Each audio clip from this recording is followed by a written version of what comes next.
This segment of the news is brought to you by Sun Oil Limited. Welcome back. A mother of two young children finds herself behind bars tonight after being charged with manslaughter in magistrate's court this afternoon. 40-year-old Philippa Marshall, who was said to be suffering mental health issues, was arraigned before Deputy Chief Magistrate Samuel McKinney for causing the death of her one-year-old baby on Valentine's Day, February 2017. Marshall, who was not required to enter a plea because of the nature of the offense, when asked by the magistrate if she understood the charges, shook her head in the affirmative. The Camp Road resident was informed that she could apply to the Supreme Court for bail and was remanded to the Bahamas Department of Corrections until May 14th. However, defense counsel for Marshall, Bjorn Ferguson, argued that his client had mental health challenges and was under the care of a psychologist at the Sandilands Rehabilitation Center and was on medication. He noted that remanding Marshall to the correctional facilities could cause her to digress.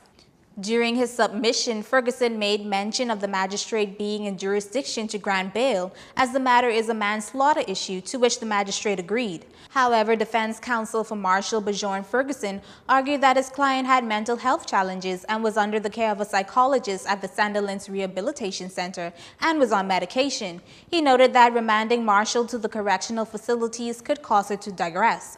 During his submission, Ferguson made mention of the magistrate being in jurisdiction to grant bail, as the matter is a manslaughter issue, to which the magistrate agreed. However, prosecution in the case stood to object.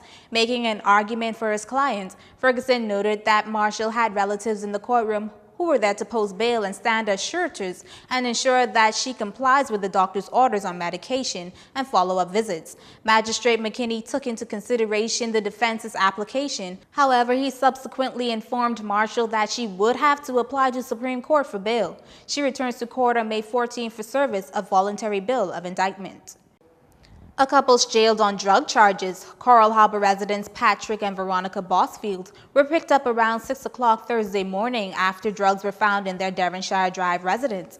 Reports are that there were 173 marijuana plants and several packages of suspected marijuana. The drugs weighed a reported 72.6 pounds, the value $77,000. The Bosfields were charged this afternoon with cultivation of dangerous drugs and possession with the intent to supply. They pleaded not guilty. The two were remanded to the Bahamas Department of Corrections until June 12 at 10 a.m. Ian Cargill is the couple's attorney. In related news, a 56-year-old father of 5 was threatened with jail time after being found with a small amount of drugs. Ocean View Drive resident Ronaldo Butterfield was caught with 5/8 of an ounce of marijuana. Butterfield, who has no previous convictions, claims he uses the drugs to treat glaucoma.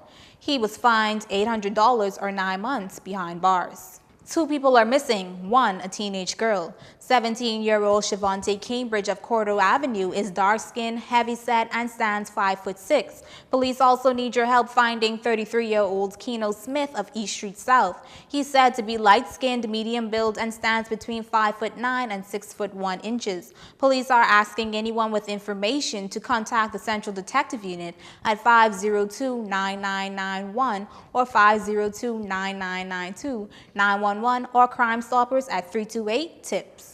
A local company is digging deep to help those who very well helped to grow its business over the past years. Bahamas Striping Group of Companies has decided to celebrate its 8th anniversary as a road striping and resurfacing company by diverting its party budget to meet the needs of the community. President and founder Atario Mitchell. We decided to do as a company was to purchase 80 computers and donate them to the Bahamas. What we're asking organizations through the Bahamas to do is to log on to our Facebook page, like the page, give a brief description on your organization and what it is you do in the community and how the computers will benefit the community.